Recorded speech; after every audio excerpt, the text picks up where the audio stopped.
Yo, welcome to a what did I buy today, which is quite a lot.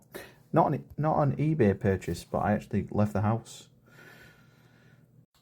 So, the first pickup, I'm going to go in order of, in my opinion, what's worst to best. So the worst one is not even a game.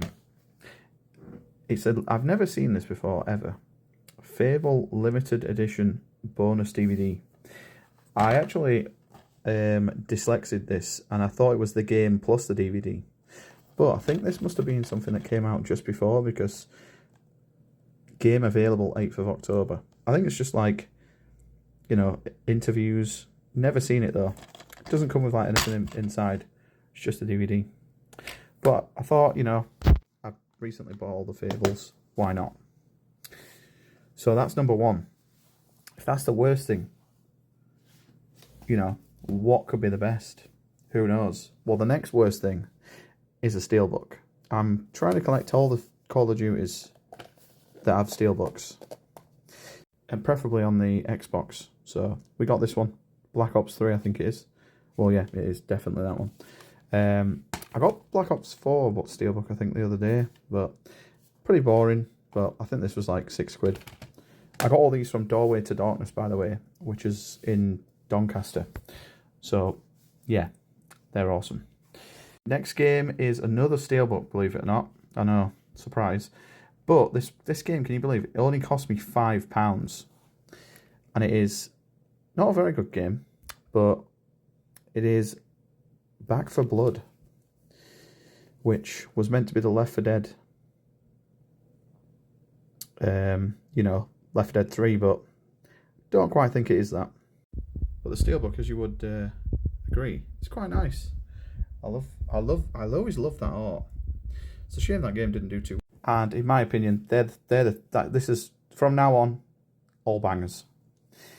And keeping up the theme of steelbooks, we've got a one that I've been on the lookout for ages, and that is John Woo's Stranglehold.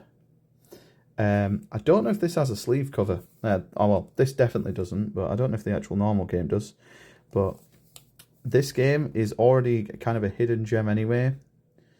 But look how cool that is. And then I'm actually not sure what the limited edition, this has, because I'm sure some versions came with Hard Boiled, which was the, you know, this is meant to be the sequel to Hard Boiled. But yeah, not sure that is. I'll probably have to look at it.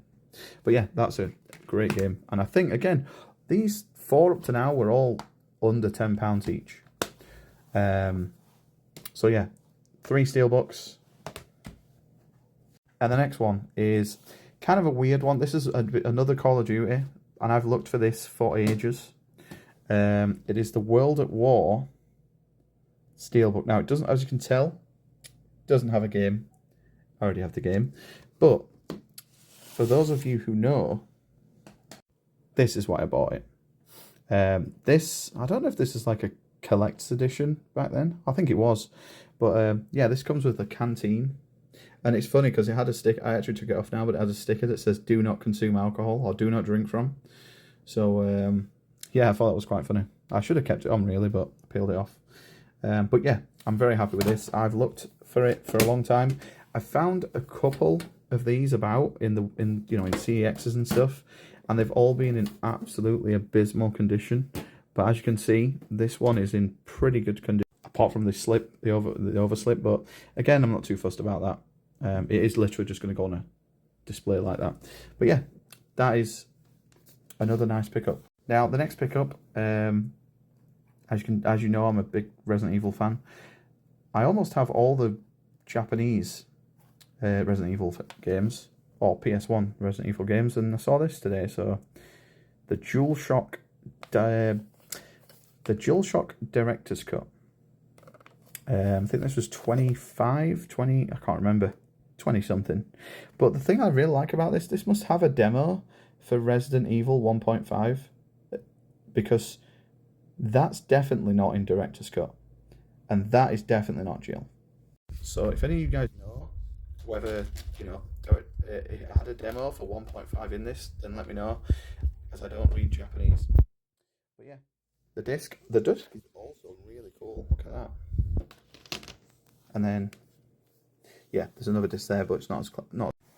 So yeah, the next one is a very strange one. I'll be very surprised if anybody knows what this next game is. But this is a game that, as a kid, I think I had this on Amiga. I don't quote me on that. Probably not on Amiga. But I remember Dan's Gaming on Twitch, streaming this years ago. And that is Phantasmagoria, A Puzzle of Flesh, which is actually the sequel to Phantasmagoria. Which is an FMV PC game, as you can tell. Very strange. I will probably play this for Horror Month this year. It's wild. Yeah, if you've never seen this game, please go and watch Dan's Gaming on YouTube, play it, because it's wild. It's crazy. Now, the last two pickups, I'm just going to move these because they're actually, we'll leave the steelbooks here. Right, the next pickup, this is by far something I've looked for a long time in good condition, and it is, spoiler, it's my favourite Assassin's Creed game, and that is Assassin's Creed 3.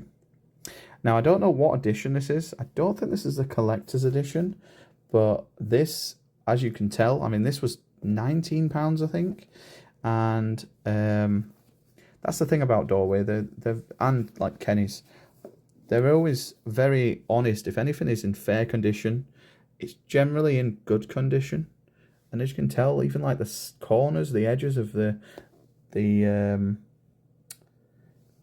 cardboard isn't even like all frayed. So to get this in like what they stated as fair condition is amazing. I just took the slipcase off, and then I've never even seen this copy but the top lifts off. Yeah, there's the lid. Very cool art. You get this little pouch which has the assassin's symbol on it. I don't know if it's what it's called, but you get this very cool coin. This is metal, by the way. Yeah, it's metal coin with this insignia on. Very cool. And then inside you get this journal as well, which has, I'm guessing it's Connor's that you play as, and that's really nice art. And you clearly get the game as well. And then the second to last thing, which for me, this game, probably one of the best games, my favourite games ever. The game has certainly sunk a lot of hours into, possibly more than I sunk onto World of Warcraft, and that is the limited edition of Destiny. Now, I've realised, like, in my collection I have a lot of games that I love, but this is truly a game that I really loved.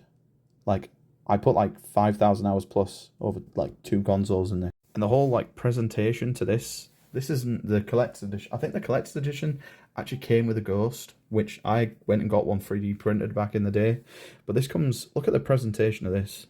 It comes with a nice little inscription, and then, oh, another steelbook.